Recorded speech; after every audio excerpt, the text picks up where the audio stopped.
This is the story of Jimmy Kimmel, a man who climbed from radio obscurity to late-night royalty, only to find himself pulled off the air indefinitely just months before his massive contract expires. What happened? How did we get here?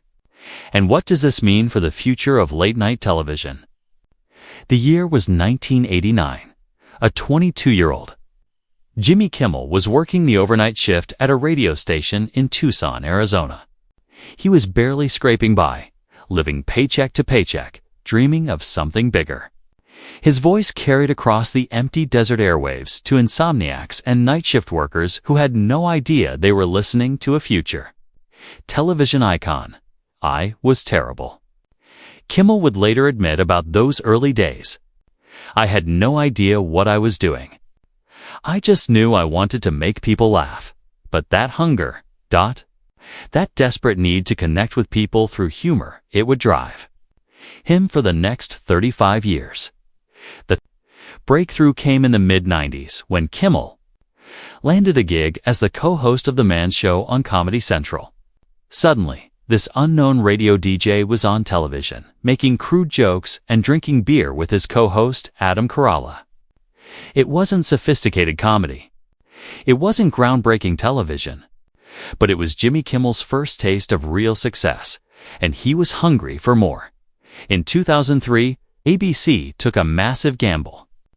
They offered Kimmel his own late-night talk show, going head-to-head with established giants like Jay Leno and David Letterman. The critics were brutal. "He's not ready," they said. "He doesn't have the chops." Some even called it career suicide. But Kimmel had something his competitors didn't. Authenticity, raw, unfiltered emotion. When he talked about his son Billy's heart surgery on national television, grown men wept. When he delivered passionate monologues about healthcare, gun violence, and politics, he wasn't just reading from a teleprompter. He was speaking from the heart. Jimmy Kimmel Live became more than just a late-night talk show. It became a cultural phenomenon. His YouTube videos garnered millions of views. His celebrity pranks became legendary. Remember when he convinced parents to tell their kids they ate all their Halloween candy? The internet exploded. By 2019, Kimmel had reached the pinnacle of his career. His contract with ABC was reportedly worth tens of millions. Extending through May 2026, he was hosting award shows. He was America's comedian-in-chief. Life was good, but success in entertainment comes with a price. The higher you climb, the harder you can fall. The political climate in America was shifting. Late-night television was becoming increasingly polarized. Kimmel, once known for silly pranks and celebrity interviews, found himself delivering impassioned political monologues night after night. His ratings began to fluctuate. Over the past decade, Jimmy Kimmel Live hemorrhaged viewers, losing 72% among the key demographic. Still, he pressed on. This was his platform, his voice, his way of making sense of an increasingly chaotic world. Then came February 2024. In a candid interview with the Los Angeles Times, Kimmel dropped a bombshell that would send shockwaves through the entertainment industry. "I think this is my final contract," he said, his voice heavy with exhaustion. "I hate to even say it, because everyone's laughing at me now." The man who had fought so hard to reach the top was ready to walk away. But before he could make that decision himself, fate intervened in the most dramatic way possible. September 2025. The country was still reeling from the shocking assassination of political commentator Charlie Kirk. It was a moment that demanded sensitivity, careful words, measured responses. Instead, during his Monday night monologue, Kimmel made comments that would change everything. Kimmel suggested that many in MAGA land are working very hard to capitalize on the murder of Charlie Kirk. The words hung in the air like smoke from a wildfire. By Tuesday morning, the backlash was swift and merciless. Phone lines at ABC affiliates across the country lit up. Sinclair Broadcasting, operating ABC stations in 30 markets, announced they would stop airing the show until further notice.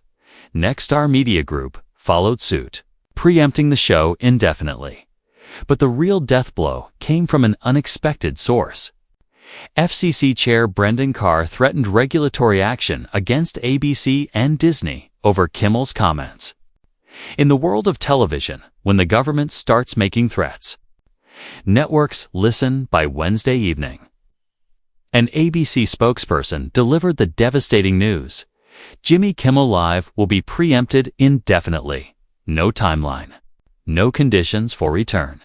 Just silence. Disney's unprecedented move to indefinitely pull Jimmy Kimmel Live from the airwaves had the late-night world and the country in shock.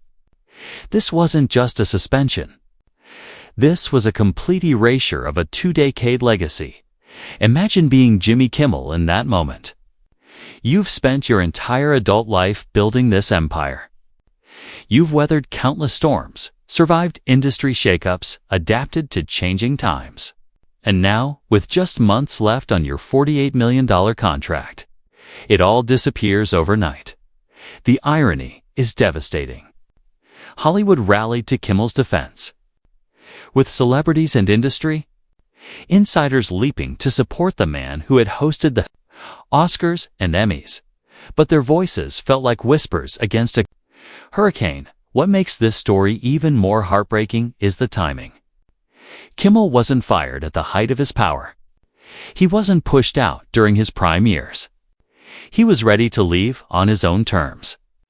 He had already hinted that he might be retiring from late-night TV as soon as his contract expired. This was supposed to be his victory lap, his graceful exit from the spotlight he had commanded for over 20 years.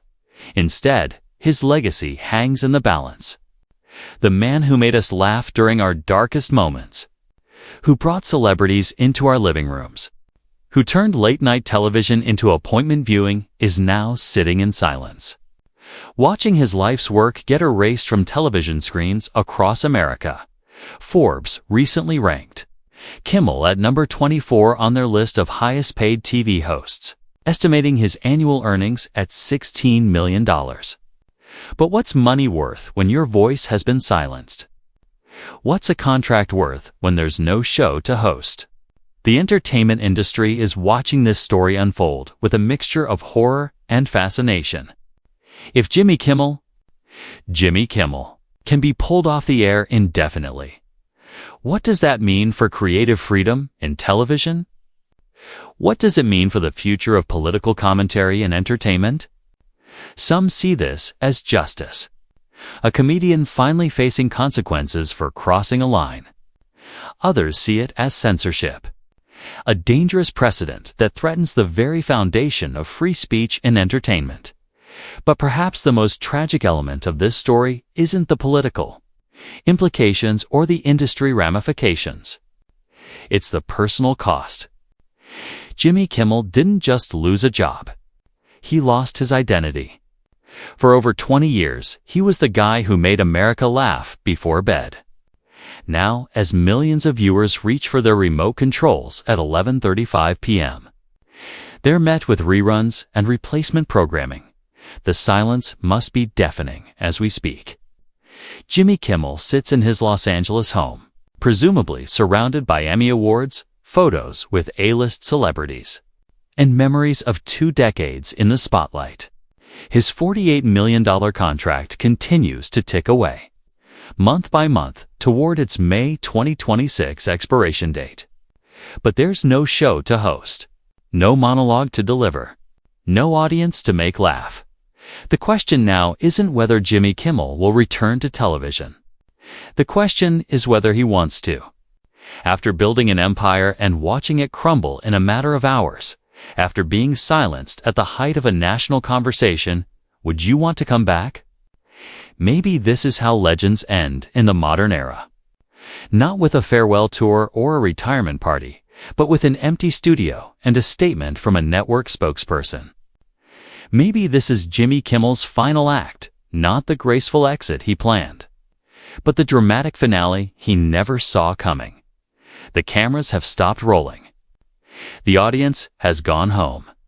And somewhere in Los Angeles, a comedian sits in silence, wondering how it all went so wrong so fast. This is the story of Jimmy Kimmel, a rise that took decades, a fall that took hours, and a legacy that hangs in the balance as his $48 million contract counts down to zero. What do you think happens next? Will Jimmy Kimmel find his way back to television, or is this the end of an era? Let us know your thoughts in the comments below. And don't forget to subscribe to Luminoir for more behind-the-scenes stories from the world of entertainment.